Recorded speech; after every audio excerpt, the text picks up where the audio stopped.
रीमा घर से बाहर जाने के लिए दादी से बहस कर रही थी।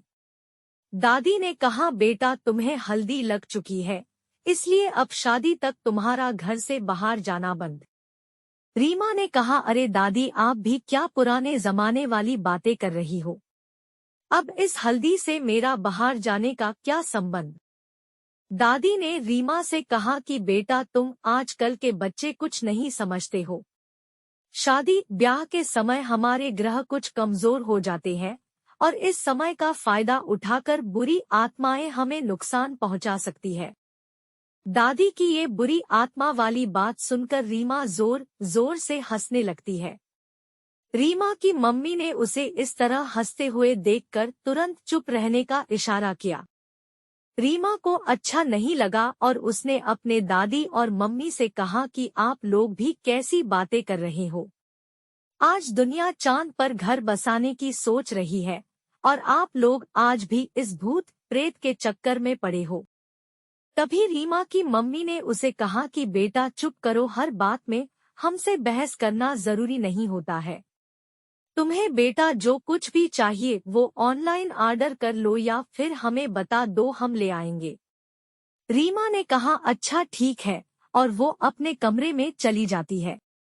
रीमा जैसे ही अपने कमरे में जाती है कि तभी मोबाइल पर उसके मंगेतर का कॉल आता है। रीमा को फोन पर उदास देखकर रीमा के मंगेतर ने उससे पूछा कि इतनी उदासी किस बात की। रीमा ने सारी बातें बताई। उसके मंगेतर ने कहा कि वैसे तो मेरे सास और दादी इतने भी पुराने जमाने के मुझे नहीं लगते हैं, क्योंकि वो हमारी लव मैरिज के लिए इतनी जल्दी मान गए थे। वो सिर्फ तुम्हारी फिक्र कर रहे हैं और कुछ नहीं है। उसके मंगेतर से उसे कहा, अच्छा सुनो, जिस बात के लिए मैंने तुम्हें फोन किया था वो तो मैं भूल ही गया। रीमा ने पूछा, कौन सी बात। उसने कहा कि बात ये है कि हम शादी के बाद हनीमून करने के लिए मनाली जाएंगे। वो बहुत अच्छा हिल स्टेशन है और हमें वह बहुत मजा भी आएगा। तुम्हारा क्या ख्याल है। रीमा ने कहा, जैसे तुम ठीक समझो। दोनों की बातें खत्म हो गई। रीमा और आकाश की शादी बहुत धूमधाम से हुई। शादी की सारी रस्मों को निपटाकर दोनों ने मनाली जाने के लिए तैयारी भी कर ली। आकाश ने रीमा से कहा कि तुम अपने घरवालों को भी फोन करके बता दो कि हम हनीमून के लिए मनाली जा रहे हैं। रीमा ने जैसे ही अपने घर फोन लगाया कि दादी फिर से वही रीमा को समझाने लगी कि देर रात तक मत घूमना, क्योंकि तुम्हारी हल्दी और मेहंदी का रंग अभी भी फीका नहीं पड़ा है। रीमा दादी की बातें सुनकर जोर जोर से हंसने लगी और बोली, क्या दादी, आप भी अभी तक यही बातें कर रही हो। तभी फोन आकाश ने लिया और उसने रीमा की दादी से कहा कि आप बिल्कुल फिक्र मत कीजिए, मैं रीमा का अच्छे से ख्याल रखूंगा। अब आकाश और रीमा अपने आगे के जीवन के सपने देखते हुए बहुत जल्द मनाली पहुंच भी गए और उन्हें पता भी नहीं चला। यहाँ के नैसर्गिक सौंदर्य को देखकर दोनों बहुत खुश हो गए। उस दिन दोनों गेस्ट हाउस में ही रुके थे। अगली सुबह रीमा ने आकाश को उठाया तो वो रीमा को देखता ही रह गया। लाल सलवार कमीज और खुले बालों में रीमा बहुत खूबसूरत दिख रही थी। आकाश को ऐसे अपनी तरफ देखकर रीमा शर्मा जाती है और उनको कहती है कि आप इस तरह क्या देख रहे हो। चलो अब उठ भी जाओ, हमें फिर घूमने भी जाना है। आकाश ने रीमा से कहा कि घूमते को सारी उम्र रहेंगे, पहले मुझे जी भर कर तुम्हें प्यार तो कर लेने दो। रीमा ने कहा, अब ज्यादा कुछ मत बोलो और जल्दी से तैयार हो जाओ। आकाश को अब न चाहते हुए भी तैयार होना पड़ा। वो दोनों अब बाहर घूमने के लिए चले गए। दोपहर को जब धूप थोड़ी तेज हुई तो दोनों एक पहाड़ी पर पेड़ के नीचे बैठ गए। बातें करते करते जैसे ही आकाश ने अपना सिर रीमा के कंधों पर रखा, वैसे ही रीमा ने जोर से उसे धकेलते हुए कहा कि दूर रहो मुझसे। आकाश ये देखकर हैरान रह गया और उसने रीमा से तुरंत पूछा, ये क्या मजाक है रीमा। जैसे ही आकाश ने उसे फिर से छुआ कि रीमा वापस चिल्लाए और उसने कहा कि मैंने कहा ना, तुम दूर रहो मुझसे, ये देखकर वहां पर कुछ लोग एकत्रित भी हो गए।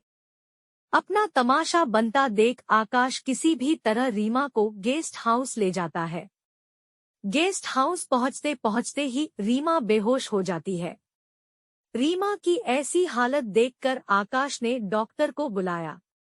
डॉक्टर ने कहा कि थकावट की वजह से इन्हें तेज बुखार चढ़ गया है, तुम घबराना मत, मैंने इसको इंजेक्शन दे दिया है, वो सुबह तक ठीक हो जाएगी। आकाश अभी परेशान ही था कि रीमा की मां का फोन आ गया। आकाश ने उन्हें सब कुछ बता दिया। रीमा की मां ये सब सुनकर परेशान हो गई, लेकिन उन्होंने जाहिर नहीं किया और वो आकाश को तसल्ली देते हुए बोली कि तुम घबराना मत, सुबह सब कुछ ठीक हो जाएगा, मैं तुम्हें सुबह फोन करूंगी। अगली सुबह रीमा का बुखार थोड़ा कम हुआ था, लेकिन उसका शरीर एकदम पीला हो गया था। आकाश रीमा के लिए चाय लेकर आया और उसने रीमा से पूछा कि अब कैसी हो। तभी रीमा ने जोर से आकाश को धक्का मारा और चिल्लाने लगी और थोड़ी देर में फिर से बेहोश हो गई। गेस्ट हाउस में रीमा की ये हालत देखकर कुछ लोगों ने तो बातें भी करना शुरू कर दिया कि इस पर किसी प्रेत आत्मा ने कब्जा कर लिया है। आकाश इन सब बातों पर विश्वास नहीं करता था, लेकिन अब दूसरी तरफ डॉक्टर ने भी हाथ खड़े कर दिए थे। डॉक्टर ने उसे नींद का इंजेक्शन दे दिया और आकाश को जल्द से जल्द अपने घर वापस जाने की सलाह दी। आकाश ने ये सारी बातें फोन करके अपनी सास को बताई।